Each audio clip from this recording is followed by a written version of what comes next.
Красавица акула. Так, я надеюсь, вам все видно.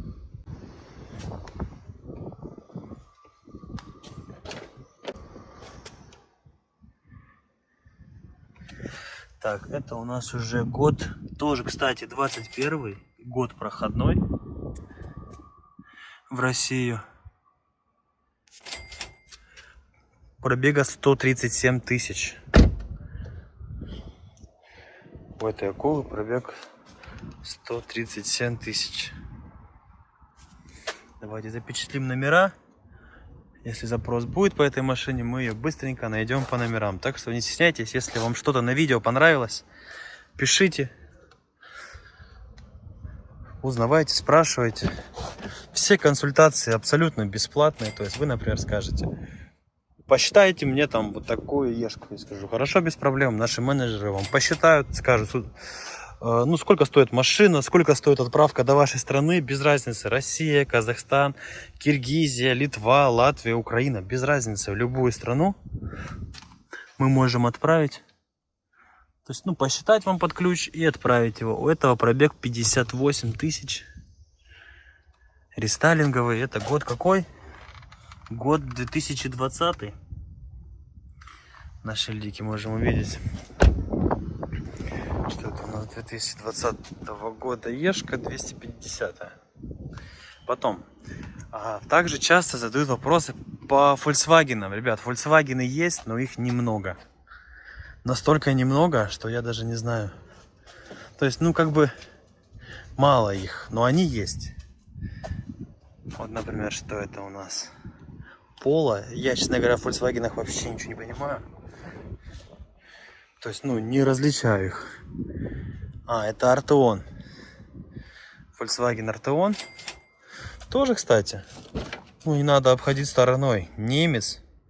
Хороший, качественный. Долговечные они. Выглядит тоже классно. BMW M2. Пошли у нас М-ки. Купешка. М2 на каких-то таких своеобразных полуковш, полусиденье какое-то непонятное. М2, ну, чистокровная М-очка.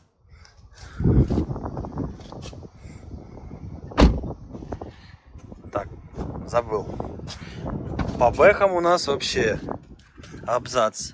Как только люди увидят BMW на обзоре, сразу спрашивают цену. Так, она у нас 2016 года, ребят. Как бы если цена у нее низкая, ну, как бы ее можно забрать, потому что таможня, то есть на автомобиле ниже 2019 года, таможня там чуть-чуть высокая. Но если цена у него хорошая, ну, посчитать просто, да, и посмотреть, что в итоге выйдет. То есть там условно он стоит 500 тысяч рублей, ну условно, да, и таможня 1,5. То есть и он выходит там в 2, то это, конечно, нормально. То есть, ну, дешевле, чем по рынку. Можно рассмотреть и взять. Так, это у нас тоже ешка. Комплектация победнее. Дисплей у нас не ЖК. Год 2019. На рыжем салоне.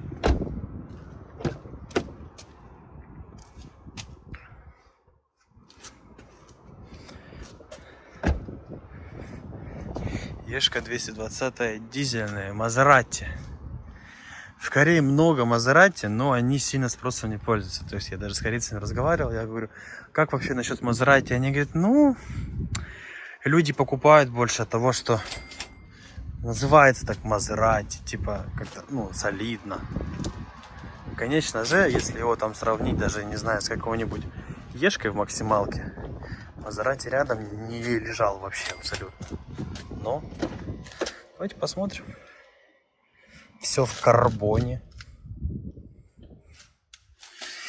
Так, год какой у Мазератти? 17-й год Мазератти. В салоне это грязненько. Фу, жарко, нахрен я в него сел. Такой руль. Такой автомобиль на сильного любителя. Я говорю, прям что-то такого люксового я в нем не наблюдаю. То есть, ну, автомобиль. Так, кто-то нам звонит. Ладно, неважно. Пройдем дальше. Специально для съемок купил вот такую селфи-палку со стабилизатором.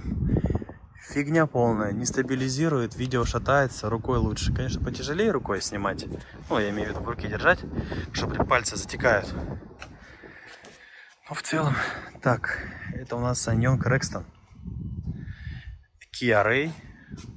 Вот такие Kia Ray, кстати, почему-то очень часто обходят стороной.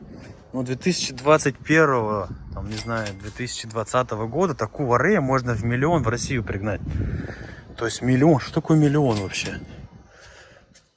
То есть на сегодняшний день в России я не знаю, что можно купить за миллион. Я смотрю, потому что цены тоже периодически мониторю. Ну, за миллион можно только нахрен пойти, грубо говоря, да?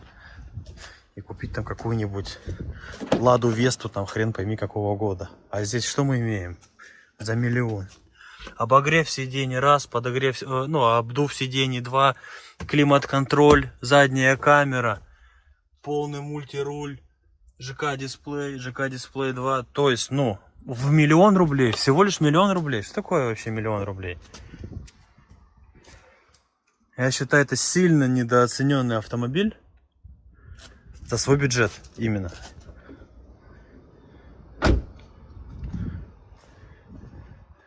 То есть, ну, если стоит, конечно же, выбор за миллион рублей. Ну, миллион рублей сколько это там условно 12 тысяч долларов, да?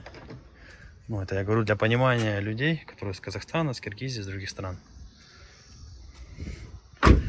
То есть, там условный 12 тысяч долларов, 13. То есть, это с таможней даже в России, 13 тысяч долларов.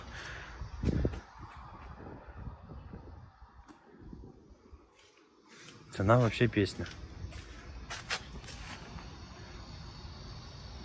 То есть, ну, если у вас есть выбор, там какой-нибудь, я не знаю, там, блядь, Лада Веста, что-то там еще, на которой стекла опускаются вот этой вот крутилкой, это просто пиздец. Извиняюсь за мат, но это реально. Других слов не подобрать. Ну, К5 это база, К5 мы снимали уже 1000 раз. Kia Mojave. Такой красавчик. Так, что это у нас? Porsche Panamera. Да, Panamera 4S.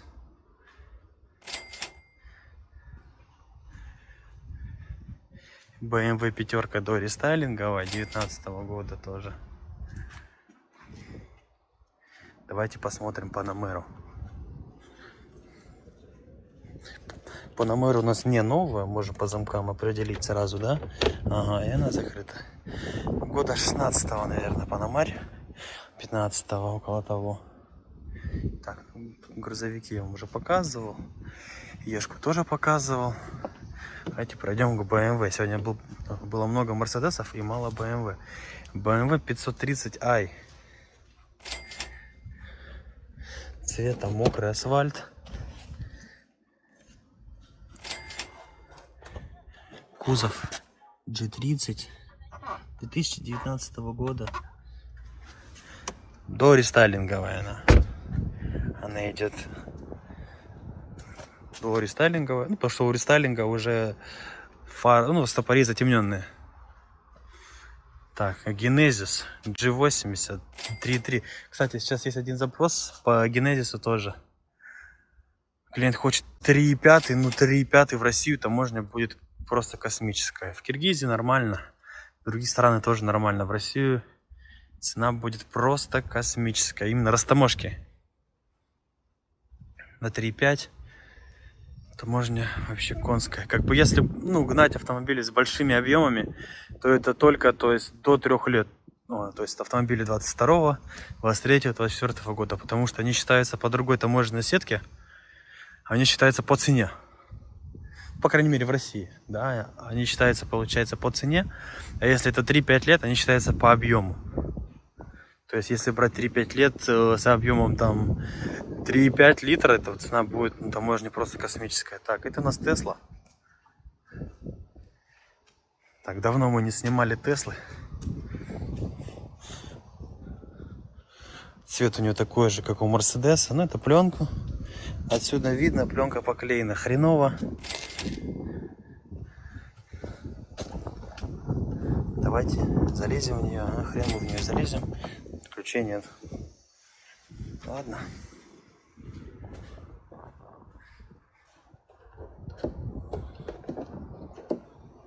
Да, ключей нет. Так, ну, ешки я вам уже показывал. Очень много. Не знаю, у нас, наверное, на канале одни ешки.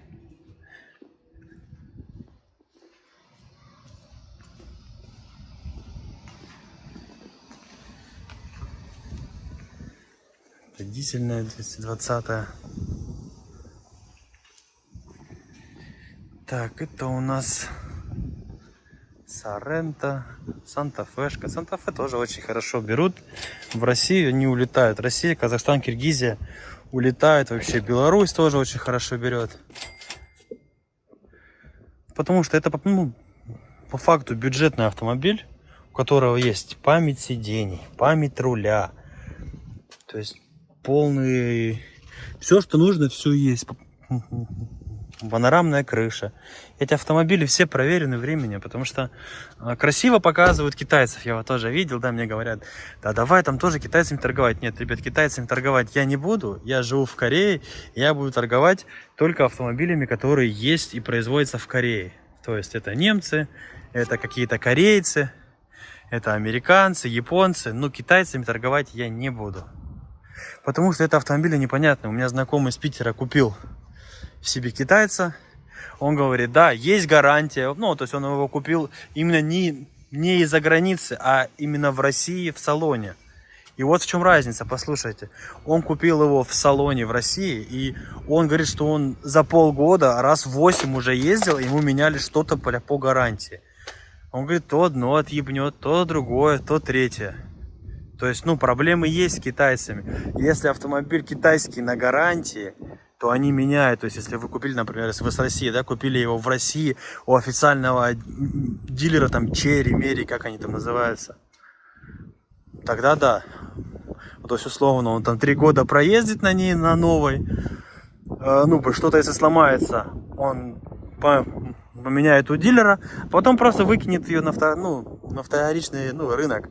А потом уже следующий хозяин, с ней говоря, хапнет конкретного. Поэтому такой же разговор и о автомобилях, которые привозятся из-за границы, да, то есть из Китая возят, например, в Россию.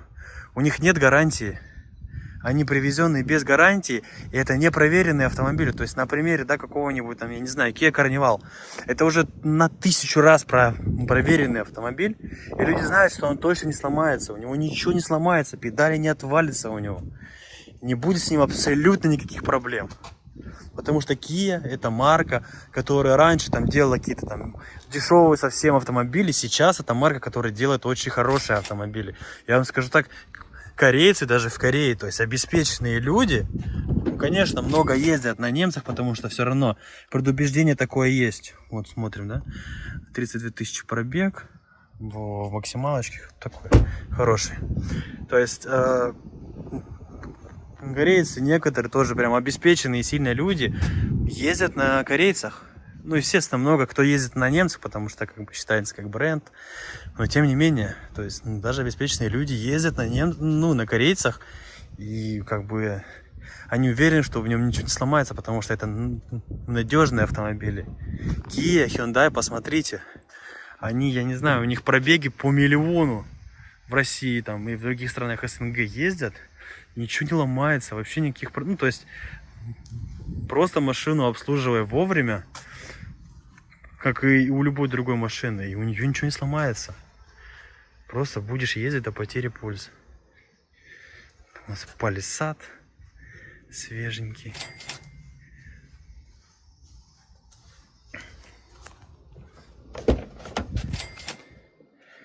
Палисад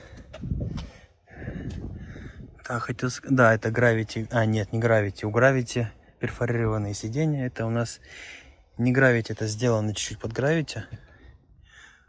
Ну, тем не менее, 2 люка, то есть, ну, не пустая комплектация, хорошая. Я понимаю, китайцы всех манят вот этим своим шармом, то, что ты открываешь миллион мониторов, там вот это вот все. Ну, ребят, вы поймите, машина, люксовая машина, не может стоить 2 миллиона рублей. Ну, не может она стоить 2 миллиона. Вот как бы вы не хотели, не может она в 2024 году стоить 2 миллиона рублей. Новый автомобиль. Понятно, там какие-то, если мы говорим, там, не знаю, авторички, там, мерседесы какие-нибудь, там, старые, там, 15-16 года, да, что-нибудь такое-то можно найти. Ну, блин, ребят, камон. Давайте будем реалистами. Эти автомобили китайские сделаны просто из прессованного риса. У людей педали отваливаются на морозе, ну это вообще куда? Я говорю, если покупаете у официального дилера ее, и она ломается, вам бесплатно ее делают, вообще не вопрос. То есть, ну, сломалась, бесплатно сделали, все. Но потом, когда закончится гарантия, то есть люди их просто скинут на вторичку. А кто на вторичке, вот он уже с ними горя хапнет конкретного. А корейский автомобиль это навсегда. Вот такая вот аванта. Вот у меня у знакомого, он здесь в Корее работает, там, ну, не знаю, кем, на какой-то стройке вроде. Не знаю, в общем, где он работает. Ну, в общем, знаю, что руками пашет пацан. Вот у него такая вот, такой вот Hyundai Avanta у него пробега уже 400 тысяч. Это он там накатал на ней там 1200, он на ней накатал. Он уже есть на ней лет 5-6. Просто меняет масло и какие-то расходники, и все, больше вообще ничего не делает. И она еще столько же проедет. Потому что корейские автомобили это надежные автомобили.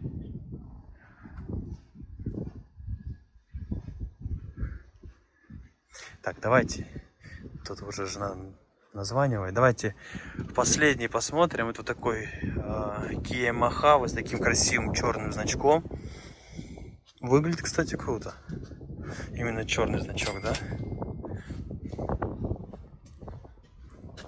И глянем, что у него по комплектации. Комплектация у нас Gravity Grey. Перфорированная кожа. Люк. Так, люк один, второго люка нету. Пробег 99 тысяч километров. То есть люди тоже часто спрашивают, да? Блин, хочу там пробег именно там до 20-30 тысяч. Ребят, корейские вот такие автомобили, вот на примере вот этого Палисада. Вы понимаете, что человек какой-то, например, да, который машинами торгует, еще что-то, он вот его купит с пробегом 100. Ну вот посмотрите, у машины пробег 100. Ну вот какая вот с ним проблема? Ну вот здесь вот небольшие заломчики, да, вот есть. Ну это все перешьет он. Пробег скрутит до 20 тысяч и продаст вам, потому что вы хотите именно 20-тысячную, понимаете? И, например, с таким пробегом она будет стоить, там, я не знаю, там, 2,5 миллиона, ну, рублей, я имею в виду, да, это сколько там, 30 тысяч долларов. Ну, это условно, я вам говорю, условно вот она будет стоить, там, 30 тысяч долларов, ну, заставка там со всеми делами. Или с пробегом 20 она будет стоить 40 тысяч долларов. Ну, понятно, как бы, все люди живут по своим возможностям. И понятно, что все хотят именно новую машину. Но корейские, я могу с уверенностью сказать, что корейские автомобили можно рассматривать смело с пробегом 50-60, то есть до сотки стабильно. Понятно, если пробег там больше сотки, уже тут как бы, ну, такая рулетка, ну, потому что как, прошлый хозяин за ней следил. То есть если он менял там, на ней масла и все дела регулярно менял, то, ну, никаких проблем не будет. Но если, то есть, например, прошлый хозяин там, ну, очень плохо к машине относился, ну, это, в принципе, видно, как бы будет, да? Ну, и во-вторых, ну, я говорю, как бы такая рулетка. Вот, поэтому пробеги там 50, 60, 70, не нужно их бояться, стоит рассматривать. Просто нужно смотреть их более пристальнее, чем пробеги там 15-20 тысяч. Так, ну, это у нас все старое, нам не интересно. Давайте мы, наверное, уже пойдем. Очень долго снимаем тут. Ладно, ребят, заканчиваем наше видео. Заканчиваем наше видео на вот этом автомобиле. Шайтан машина. Вот заканчиваем видео на вот этом автомобиле. Хорошего всем времени суток. У кого-то день, у кого-то ночь, может быть. В общем, всего доброго. Обращайтесь в нашу компанию MikeAuto. До свидания. Все наши ссылки на наш Телеграм, на наш сайт, на Инстаграм, на все наши социальные сети, ссылки есть в описании под этим роликом. Залетайте, всех ждем.